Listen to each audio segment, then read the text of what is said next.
It is day 10 from the post loose skin surgery for my abdominal area.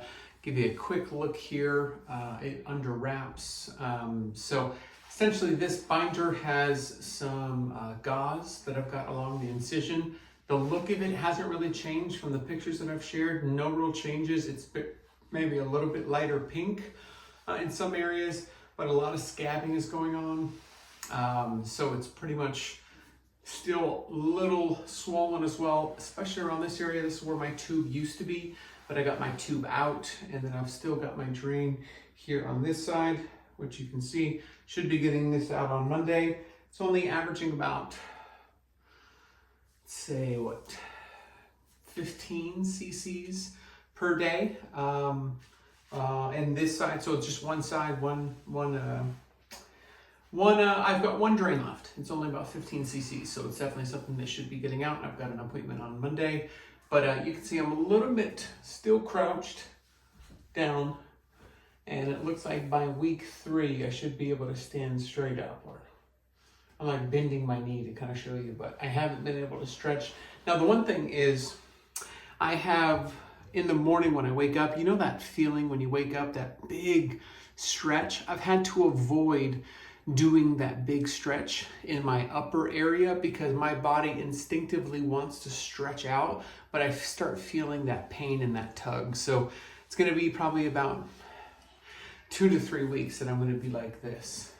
And so just went to the supermarket, was able to walk around, and I did get one of those little carts, and so I didn't have to walk around the hole, but I can walk around without a walker unassisted. Be able to get up and get down a little bit easier. Don't have to tax myself too much on the restroom, but hopefully you can hear through this. It's very easy to get out of breath still, and finding somewhere where you can lean on is important. So it's day 10, not even 2 weeks, but I'm present.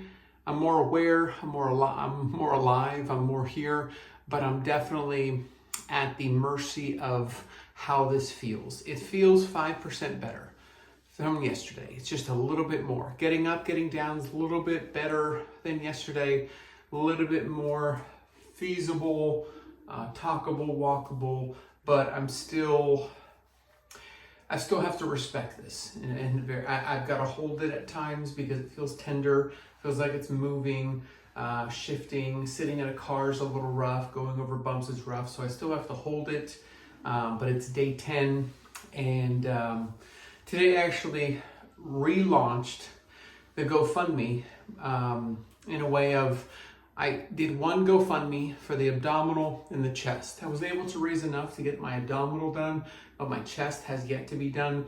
Well, what I did is I shut down the last one, completed that, saying, hey, it's great where it's at, and then whatever the difference was that I didn't raise on this for my chest surgery, I put in a new GoFundMe. So if you'd like to contribute towards my chest surgery, essentially that, because it's more cosmetic, I actually will need the funds a month before surgery. So essentially I can't necessarily book the date until I have the funds for it. So if hopefully with YouTube and the partner and stuff like that, I'm hoping one of the videos that I share can get to enough eyes that I can get to a partnership level, and essentially I can just raise it through YouTube, kind of sharing these tips and tricks. It's kind of the reason why I've been going more YouTube recently, just to kind of get my first story out there to try to help inspire, motivate, give some instruction, but provide another means of me being able to raise the funds to get my chest surgery done.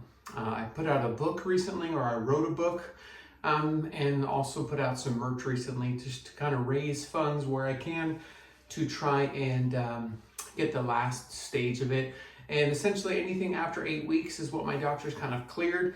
And so I'm a week and a half in, so I still have plenty of time to heal if that's going to be the appropriate time for it to happen. So still don't feel like I could drive. Don't feel like I could be just completely independent. Still need some assistance, and there are some weak moments.